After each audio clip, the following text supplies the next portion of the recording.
It is Friday, October the 3rd, 2025. I'm Heath Lambert, and the biggest story of the week is the tragedy in Michigan. We've got new video. The Grand Blanc Township police said there was an active shooter at the Church of Latter-day Saints there.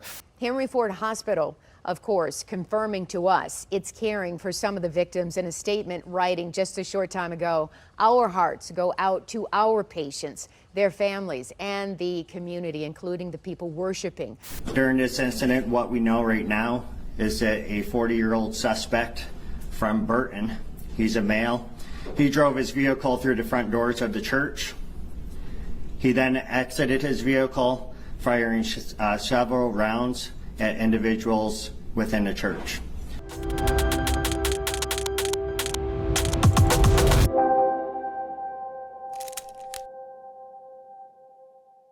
On Sunday, September 28th, in Grand Blanc Township, Michigan, disaster struck a Mormon congregation gathered for worship. As I record these words, we know the what. The attack began when a man intentionally drove his truck into the building, began shooting the worshipers, and set the building on fire.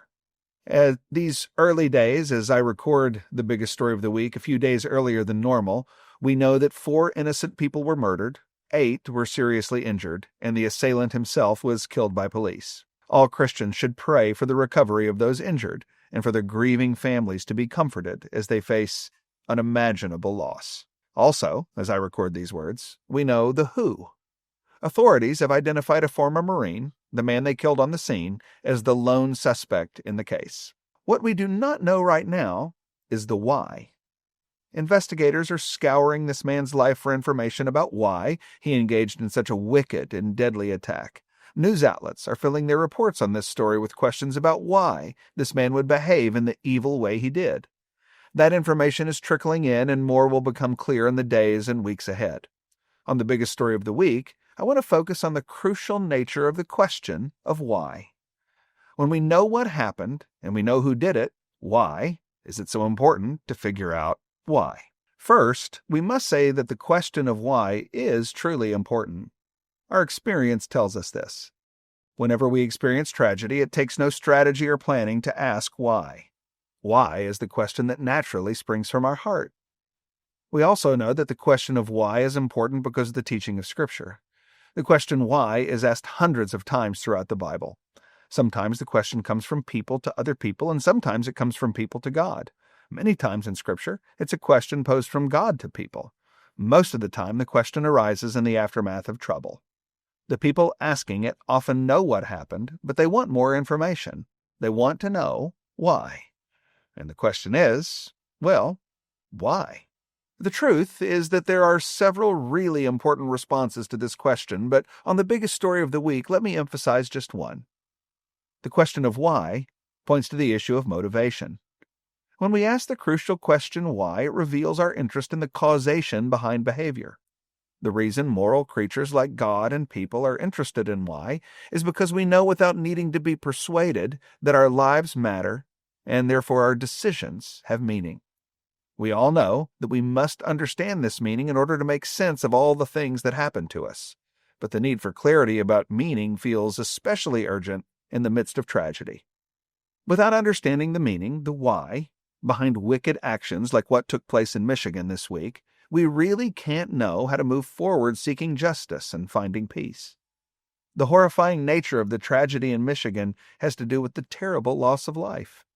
In order to have moral clarity about the loss of human life, it's crucial to know the why behind the loss of life. Consider 4 different contexts for the loss of human life in Scripture. Exodus 20:13 says, "You shall not murder." One context for the loss of human life is when innocent life is extinguished. This is sinful and wrong, but is only one context for the end of life. Another example is found in Numbers 35:11.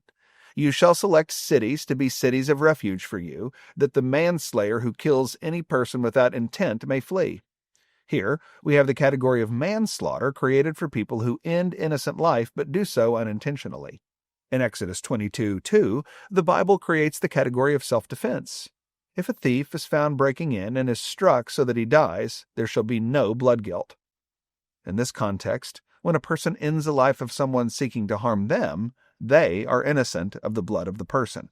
Still another category is capital punishment, which comes when a competent governing authority punishes the life of a murderer by ending that person's life. Genesis 9:6 says, "Whoever sheds the blood of man, by man shall his blood be shed, for God made him in his own image." That is 4 different contexts for the ending of human life. In each example, the life of a human being comes to an end, but the guilt or innocence of the person ending that life is determined by their intention. As it relates to the issue of the ending of human life, we cannot understand how to justly proceed without understanding the nature of the motivation behind ending the life. We can't move forward without understanding causation. That means it is a moral imperative to ask why. When we ask why about the tragedy in Michigan, it underlines our need for more information about the motives of the assailant. We should pray that this information will be forthcoming and will provide some comfort to grieving families whose hearts feel the weight of the question of why beyond the ability of most of us to imagine. Of course, when and if those answers do come, it will only bring a measure of comfort.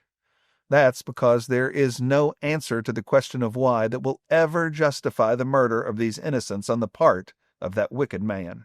Real help that truly matters and really lasts is going to have to come from a better place. And it comes in the answer to the question posed by Jesus Christ. In Matthew 27:46, as Jesus gave up his life on the cross, he asked why, saying, my God, why have you forsaken me?" Jesus did not ask that question because he did not know the answer. He asked it because he was quoting scripture, and Psalm 22 that he was repeating was written in the form of a question. That psalm identifies Jesus as the anointed one sent from God who would be pierced on the cross for sinners. Jesus articulated his understanding of the why behind his death when he said in Mark chapter 10, verse 45, "Even the Son of Man came not to be served, but to serve, and to give his life as a ransom for many."